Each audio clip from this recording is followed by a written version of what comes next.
Hello everyone, good evening. कैसी चल रही है आप लोग की EMRS KVS NVS की फिफ्थ सेकंड की स्टडी? आई होप सो मेरे से बहुत बढ़िया चल रही होगी। फ़िलहाल आज मुझे स्कूल जाना था तो पूरा टाइम तो स्कूल में ही निकल गया, सुबह से लेके 4 बजे तक। तो मेरा अच्छे से पढ़ाई आज हो नहीं पाया है। फ़िलहाल मैंने कल कहा था कि मुझे प्रगतिवाद कंप्लीट करना है, तो मैंने प्रगतिवाद कंप्लीट कर लिया है। वैसे तो प्रगतिवाद बड़ा सा चैप्टर नहीं था, बट ठीक है, आज इतना ही हो पाया। और दिखाती हूँ मैंने क्या पढ़ा है आज। ये रहा मेरा आज का टोटल स्टडी। इसमें सबसे इम्पॉर्टेंट है प्रगतिवाद की विशेषताएं, प्रगतिवाद में कौन कौन से कवि हैं, और ये इन लोग की कुछ कुछ रचनाएं लिख लिए हैं। कुछ कुछ क्या, ये तो बहुत ज़्यादा है, लेकिन क्वेश्चन में सब कुछ पूछ लेता है तो कुछ कर नहीं सकते हैं। बस आज के स्टडी में मेरा इतना ही था। दिखाते हैं। प्रगतिवाद की विशेषताएं मोस्ट इम्पॉर्टेंट है, और इसमें इम्पॉर्टेंट ये है कि प्रगतिवाद में कौन कौन से कवि हैं, और सारे कवियों में से सबसे इम्पॉर्टेंट मुझे रामधारी सिंह दिनकर लगे हैं इतना सारा पढ़ने के बाद।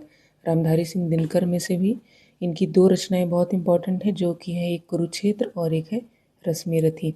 कुरुक्षेत्र में भी ये महाभारत से ही रिलेटेड है। ये युधिष्ठिर और भीष्म की बातें लिखी गई हैं कि अगर समाज में अशांति वगैरह फैल गई है तो उसको ख़त्म करने के लिए युद्ध ज़रूरी है। रश्मि रथी में कर्ण के बारे में लिखा गया है।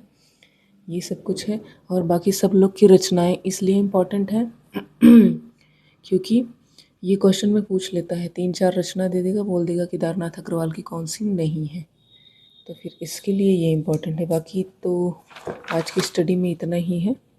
कैसा लग रहा है मेरा नोट्स? आई होप सो कि बढ़िया ही लग रहा होगा। कुरुक्षेत्र से ये कुछ इंपॉर्टेंट लाइनें लिखी हैं जो कि एग्ज़ाम में पूछी हुई हैं। तो आज की स्टडी में तो इतना ही है। जब मैंने स्टार्टिंग में पढ़ना स्टार्ट किया था, आदिकाल पढ़ रहे थे, रीतिकाल, भक्तिकाल, ये सब, तो उस समय मुझे कुछ कुछ पॉइंट्स भी याद रहते थे, और कैसे मतलब मुझे लिखना भी आ रहा था, रिटन करना भी आ रहा था। और जैसे जैसे आदिकाल से लेकर के अभी मैं प्रगतिवाद तक पहुंच गई हूं, तो इस समय कंडीशन ये है कि ना तो मुझे कुछ याद है और ना ही मुझे कुछ लिखना आ रहा है। ऐसा लग रहा है जितना पढ़े थे सब भूल गए हैं। ऐसा लग नहीं रहा, एक्चुअली ऐसा ही है कि जितना पढ़े थे सब कुछ भूल चुके हैं। फ़िलहाल आज तो स्कूल जाना था, इसलिए अच्छे से स्टडी हो नहीं पाई है। तो कल और परसों 2 दिन की छुट्टी है, तो कल और परसों में टारगेट ये है कि प्रगतिवाद के बाद आएगा प्रयोगवाद और नई कविता, ये दोनों पढ़ करके एकदम कंप्लीट कर देना है। उसके बाद गद्य वाला पोर्शन स्टार्ट करेंगे। गद्य वाला पोर्शन थोड़ा थोड़ा कम पढ़ेंगे, क्योंकि रिवीजन नहीं होगा तो फिर इतना सारा पढ़ने का कोई मतलब नहीं है कि सारा पढ़ लिया और लिख तो कुछ पा नहीं रहे हैं, ना ही कुछ याद है। तो गद्य पोर्शन बहुत कम कम पढ़ेंगे, लेकिन उसके साथ रिवीजन ढेर सारा करेंगे। अभी भी मैं करती हूँ, बट इतना सारा सिलेबस इतना ज़्यादा है कि रिवीजन करते हैं सब मिक्स हो जाता है, पता ही नहीं चलता कौन किसका क्या था। तो 2 दिन में ये ख़त्म करना है, उसके बाद रिवाइज़ भी करना है, आंसर राइटिंग भी करना है साथ साथ में। और क्या है, मेरे पास एक नया काम और आ चुका है, दिखाती हूँ क्या है।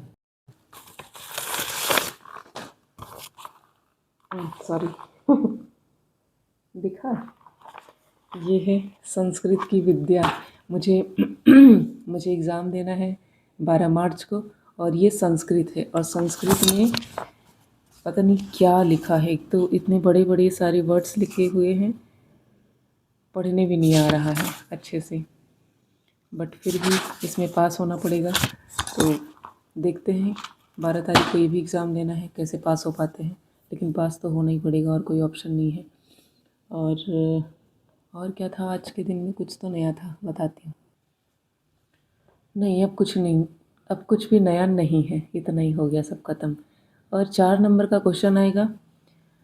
बात यह है कि कितना सारा लिखना है, एक पेज भर के 70-80 शब्द कितने लिखने हैं। आप लोग को कुछ भी आइडिया हो तो बताना, और मिलते हैं नेक्स्ट वीडियो में। तब तक के लिए सबको हैप्पी होली इन एडवांस। वैसे तो मैं होली वाले दिन बोल दूँगी, फिर भी अभी से हैप्पी होली। तो मिलते हैं नेक्स्ट वीडियो में, बाय बाय।